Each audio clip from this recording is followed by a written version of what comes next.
Listen, the Carter Empire just cracked wide open, and if you thought Beyoncé and Jay-Z were untouchable, the moment we zoom in on what actually happened this week, you are going to want to sit down and lock in.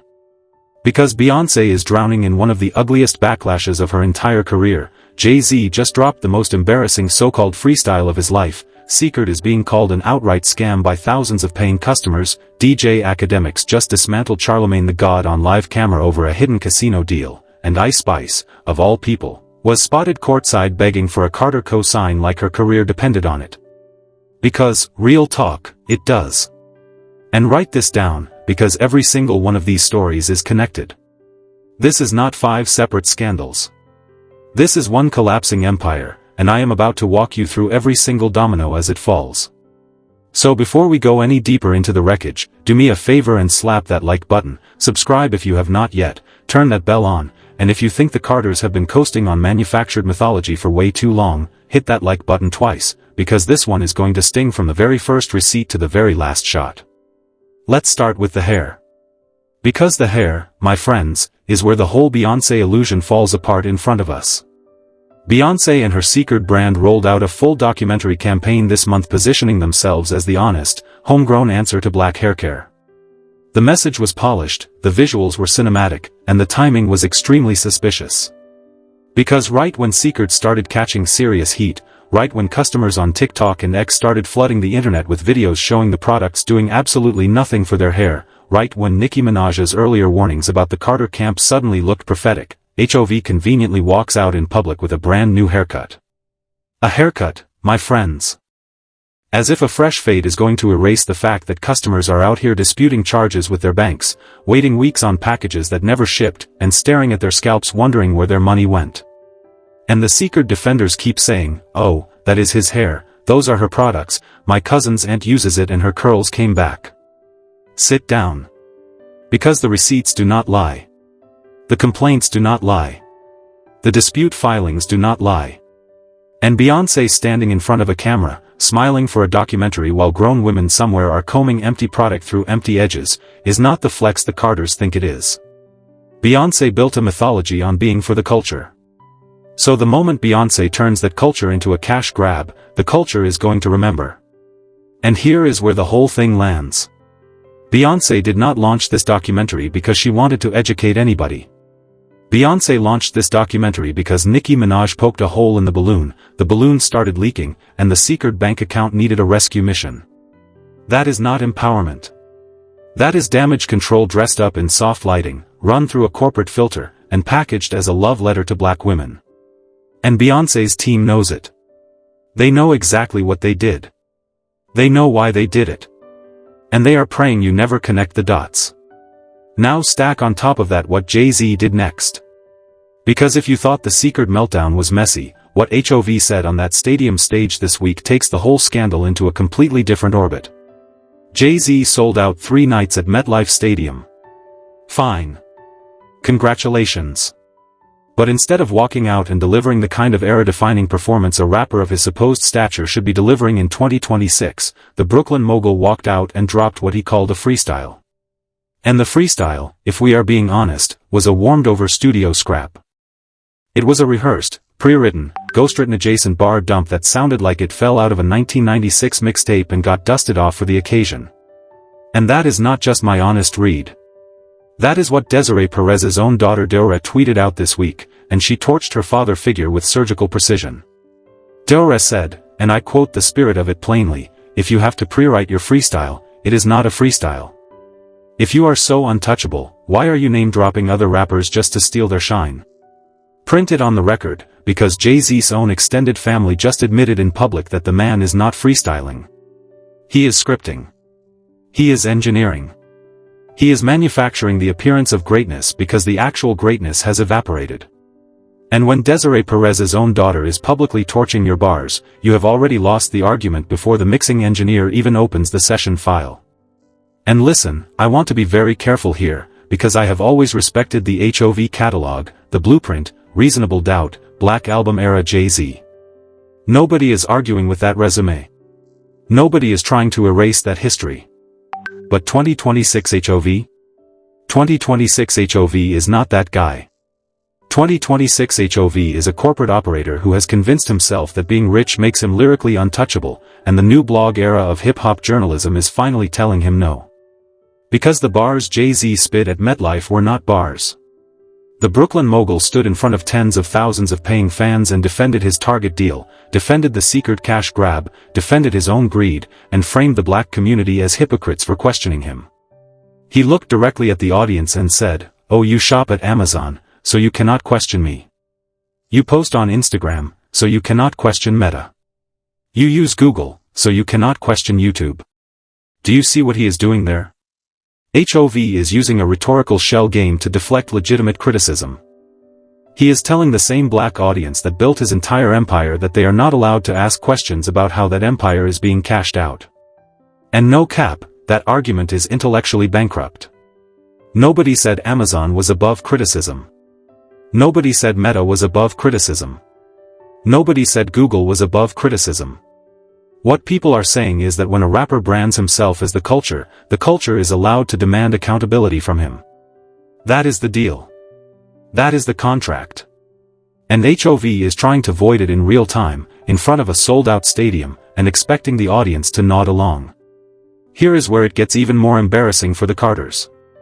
Because while Jay-Z is up there insulting the very audience keeping his tour afloat, Ice Spice is in the crowd trying to snake her way into a Carter cosign. Ice Spice showed up at that sold-out show, posted pictures and videos across her Instagram of her sitting in the stadium watching Beyoncé perform, and made sure the entire industry saw her doing it. And my honest read is this: Ice Spice is not there for the music. Ice Spice is there for the survival mission. Ice Spice has not dropped serious music in close to 6 months. Ice Spice is watching her label energy dry up. Ice Spice is watching the industry that once inflated her collapse around her, and the only life raft left in view is the one docked at Roc Nation. Everybody wants the Beyoncé stamp because everybody knows that stamp is the last remaining kingmaker signal in a music industry that has otherwise stopped believing in stars. But here is the twist. Ice Spice thinks she is stepping into a rescue. Ice Spice is actually stepping onto a sinking ship. Because a Carter cosign in 2026 does not mean what it meant in 2016. In 2016, a Beyoncé cosign was rocket fuel.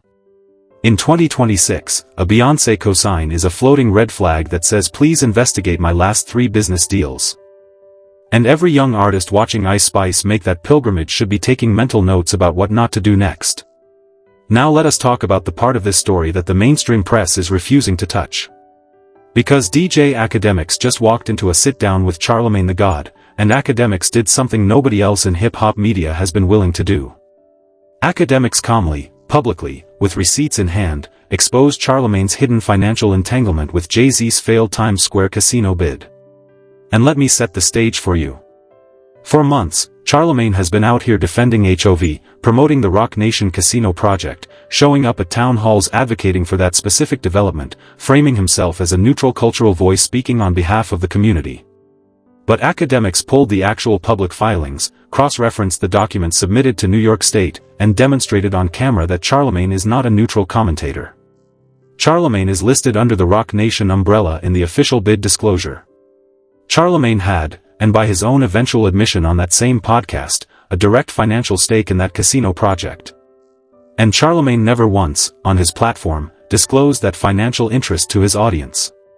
Charlamagne stood in front of millions of listeners advocating for a HOV venture while quietly attached to the Roc Nation payroll. And when Akademiks confronted him, Charlamagne tried to spin it. Charlamagne tried to reframe it. Charlamagne kept insisting the disclosure was, quote, public record, as if public record means anything when you never told your audience where to look. Public record only matters when the person with the microphone actually says the words out loud, on air, to the people trusting his commentary. And here is where the whole thing lands. Charlamagne has spent years dragging Drake, calling Drake a gambler, mocking Drake for engaging with casino platforms and sportsbook partnerships. Charlamagne turned Drake's gambling into a punchline on national radio. But Charlamagne was in the room, on the paperwork, on the payroll, trying to open an actual physical casino in the heart of Times Square. A casino where teenagers, tourists, and vulnerable community members could walk in every single day and lose their rent money. So tell me, exactly, where the moral high ground is. Charlamagne cannot mock Drake for gambling while lobbying to build a Vegas-scale house of chance 3 blocks from the naked cowboy. Charlamagne cannot preach community values while quietly monetizing community harm. And the reason HOV is so furious at Akademiks right now, the reason the Roc Nation camp has spent months trying to marginalize Akademiks, discredit Akademiks, and freeze Akademiks out of industry rooms, is because Akademiks is the one voice they have not been able to buy, bully, or bully-adjacent their way into silencing. Every other commentator eventually folded. Charlamagne folded years ago. Akademiks refuses to fold, and the Carter camp does not know what to do with that. They have run out of playbook. They have run out of pressure. And the more Akademiks doubles down, the more he becomes the single biggest existential threat to the entire Carter public relations machine. Check this. The reason all of this is landing so hard right now is because for the first time in his entire career, HOV is not the untouchable figure he used to be. For 20 years, criticizing the Brooklyn mogul was cultural suicide. You would get dragged. You would get exiled. You would get frozen out of the conversation for daring to question the throne. But the new generation of hip-hop bloggers, TikTok creators, independent commentators, and yes, Akademiks-adjacent voices, are not scared anymore. They are dragging HOV on camera. They are calling out the Cécred fraud allegations by name. They are quoting Beyoncé's tweets in real time. They are dissecting the Target deal on split screen. And HOV is watching his cultural firewall dissolve in front of his own eyes. And here is the tell. If Jay-Z was really unbothered, he would not be addressing the Target criticism from the stage. If he was really the untouchable figure his fans want him to be, he would not need to freestyle defend his commercial partnerships. But HOV did address it. HOV did defend it. HOV did burn precious performance minutes fighting a public relations battle he keeps insisting he is not fighting. And the way I see it, that is the confession. That is the moment the mask slipped. Because untouchable people do not explain themselves. Only cornered people explain themselves. And HOV, sitting on top of 30 years of hip-hop history, just explained himself in front of the entire world. Now let me pull all these threads together, because this is where the pattern becomes impossible to ignore. Beyoncé launches a documentary the exact same week Cécred faces its biggest customer revolt. Coincidence? No. HOV shows up with a fresh haircut the exact same week Cécred's hair growth claims are being publicly torched. Coincidence? No. HOV spits a defensive freestyle the exact same week the Target deal backlash is peaking. Coincidence? No. Charlamagne suddenly gets exposed for a hidden Roc Nation financial tie the exact same week HOV needs allies more than ever. Coincidence? No. Ice Spice shows up flashing a Carter cosign the exact same week her own numbers are cratering. Coincidence? Absolutely not. This is a coordinated defensive campaign. This is an empire under siege trying to control the narrative from every possible angle. And every single move Beyoncé and the Roc Nation apparatus make right now is designed to distract you from the fact that the machine is glitching. The mythology is cracking. The receipts are stacking. The exit doors are multiplying. And the audience is finally, waking up to what has been happening in plain sight for years. And real talk, this is the part that Beyoncé and the Carter camp should be terrified of. Because it is not the critics that end you. Critics have always existed. It is the moment your own audience stops defending you that the ship goes down. It is the moment your die-hard fans start posting the receipts themselves. It is the moment the Bayhive stops swarming and starts asking questions. And that moment is right now. Scroll through the comment sections on any Cécred post this week. Scroll through the replies to Beyoncé's tweets. Scroll through the reaction to the Akademiks Charlamagne footage. The Bayhive is fracturing. The Roc Nation loyalists are second-guessing. The tribe is thinning out. And once that erosion starts, it does not reverse. Empires do not uncrack. Mythology does not unshatter. And once a generation of fans decides Beyoncé was selling them a story instead of a truth, that generation does not come back. Ever. Ask MJ's late-era loyalists. Ask any legend who lost their audience in the last 5 years. Once the trust breaks, the algorithm stops carrying you, the streams stop growing, the touring receipts stop scaling, and the mythology becomes a museum piece instead of a living force. Let me be specific about what this actually means going forward. Cécred is going to face a lawsuit wave. Mark this down. Once you have documented customer complaints, disputed charges, undelivered packages, and public claims about a product's efficacy that customers say are false, you are staring at a class action. Watch that space. Watch the state attorneys general in the states with the most active complaints. Watch the FTC filings. Watch the influencer disclosures. Because the Cécred story is not ending with a documentary. The Cécred story is ending in a courtroom, and Beyoncé's legal team already knows it. Beyoncé's crisis PR team already knows it. The only people who do not know it yet are the fans still hoping the products will magically start working after 3 more shipments. HOV is going to keep name-dropping. Watch.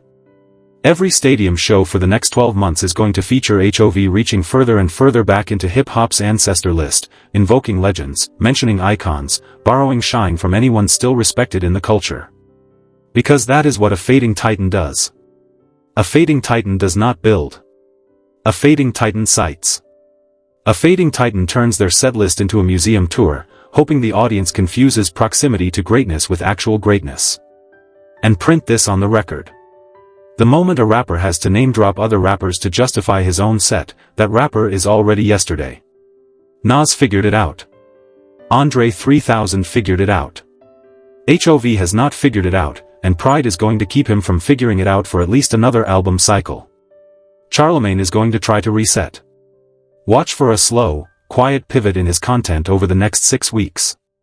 Watch for a sudden burst of Drake-friendly takes, Cole-friendly framings, and mysterious critiques of Roc Nation designed to make him look like he was never on the inside. That is the standard pivot playbook. Every exposed operator runs the same routine. But the Akademiks footage is already up. The receipts are already screenshotted. The disclosure filings are already in the archive. Charlamagne cannot unring this bell, no matter how many times he tries to muffle it, no matter how many times the Breakfast Club pretends the segment never happened. And Ice Spice, please, hear me. This is a genuine appeal. Ice Spice, walk away. Ice Spice, do not sign what they are about to put in front of you. Ice Spice, every artist who tied their comeback to a Carter lifeline in the last 5 years has ended up worse off than they started. The industry does not need one more cautionary tale on that list. Find independent distribution. Find a small team that believes in you. Find a producer with a vision instead of a boss with a contract. Because a Carter cosign in 2026 is not a career. It is a cage. A very expensive, very publicly branded cage, wrapped in Roc Nation gold foil, sold to you with a smile and priced in your entire future publishing catalog. And here is where the whole thing lands, and I want you to sit with this one, because it is the biggest takeaway of the entire situation. Beyoncé and HOV spent 25 years convincing us they were the untouchable royalty of Black American music. And in a certain era, they earned that title. Nobody is disputing the classics. Nobody is disputing the peak. But somewhere between the private jets, the Target partnerships, the Roc Nation casino bids, the Cécred rollouts, and the pre-written freestyles, the Carters stopped being artists and quietly became executives cosplaying as artists. Executives cannot lead a culture. Executives can only monetize one. And the culture has finally figured out the difference. The culture is not asking Beyoncé to be smaller. The culture is not asking HOV to be smaller. The culture is asking them to be honest. And so far in 2026, the honesty has been in shockingly short supply, replaced by soft-lit documentaries, defensive stadium freestyles, ghost-written cosign photo ops, and hidden casino paperwork that only surfaces when someone like Akademiks refuses to shut up. So let me hear from you. Drop it in the comments. Do you think Cécred is going to survive the lawsuit wave? Do you think HOV's freestyle era is officially over? Do you think Charlamagne can recover from the Akademiks exposure, or is his credibility gone for good? Do you think Ice Spice takes the Carter deal or walks away while she still can?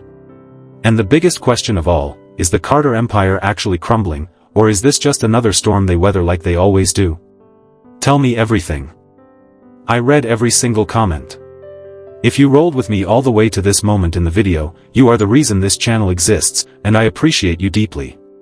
Slap that like button one more time, hit subscribe if you are new, turn on that bell so you do not miss the next drop, and if you want to see where this whole Carter meltdown really started, if you want the full receipts on the Nicki Minaj vs Beyoncé buildup that lit this entire fuse in the first place, tap the video popping up on your screen right now, because that story is the missing puzzle piece to everything you just watched, and once you connect those dots, the Carter dynasty is never going to look the same to you again.